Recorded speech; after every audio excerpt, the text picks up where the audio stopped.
kilala mo si Ate Giselle? Sino Giselle ate? Ay, wala. Joke lang. Sama tayo. Oo, pupunta tayo na.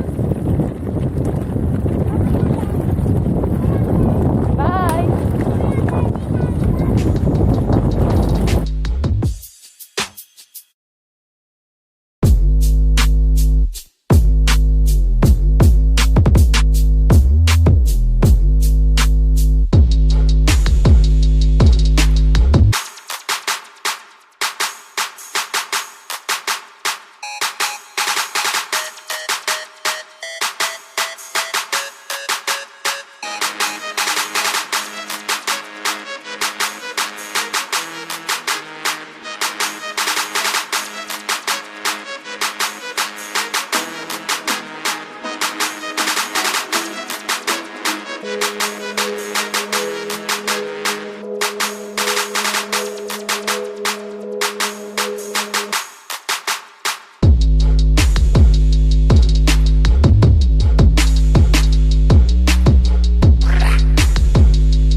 203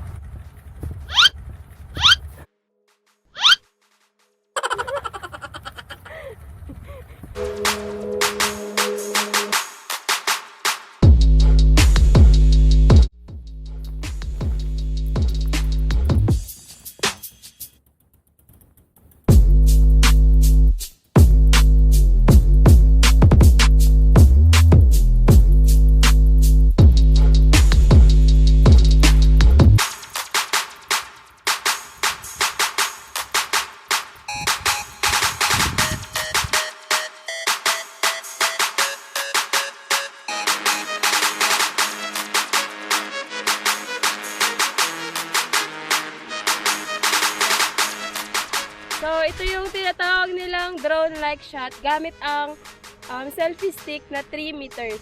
So, minount ko na yung camera dito Insta360 camera. And then, yan, 3 meters yan. So, titignan natin.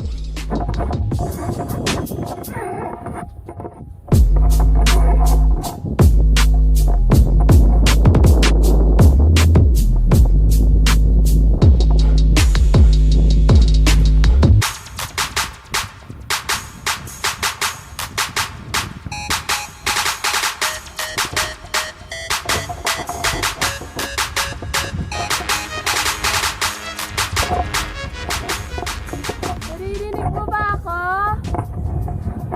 360. Can you hear me?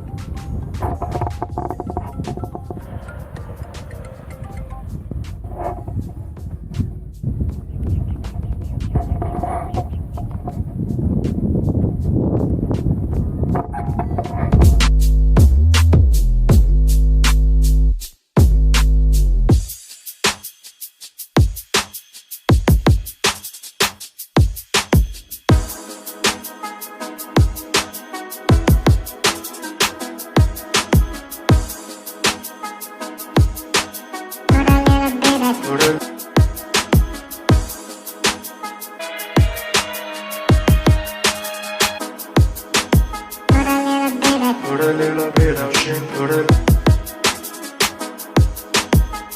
Get a little bit of gasoline. Welcome to another crime scene.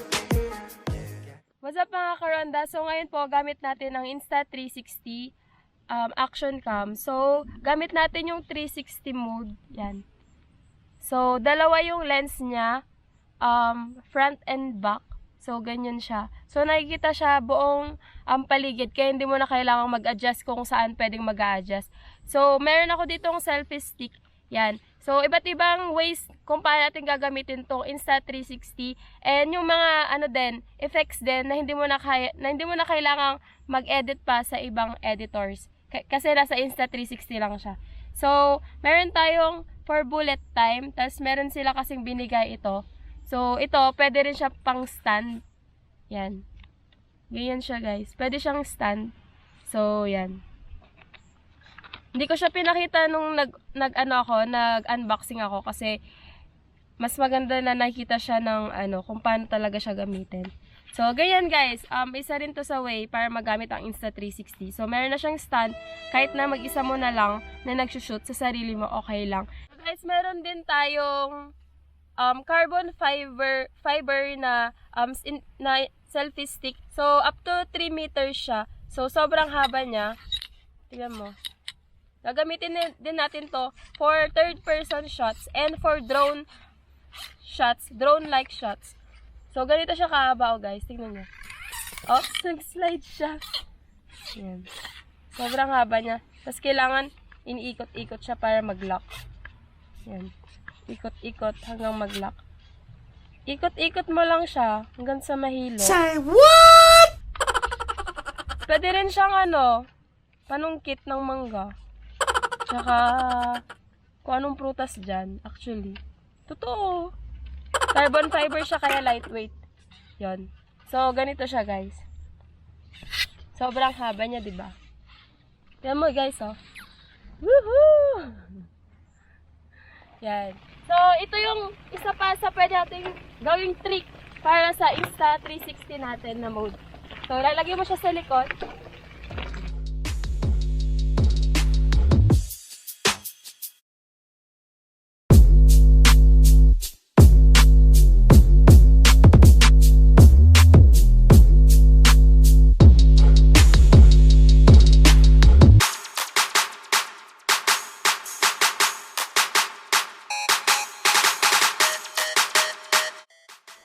So guys, yun na yung mga tricks natin for Insta360. Pero before that, pag kumuha ka ng ganito, kailangan meron yung naka-download na application sa'yo, yung Insta360 yan. Yan yung app. So, pag in-open mo kasi yan guys, may mga ano siya dito, parang mga firmware na naka-update yan. Titignan mo yung mga iba't ibang firmware dyan na gagamitin mo.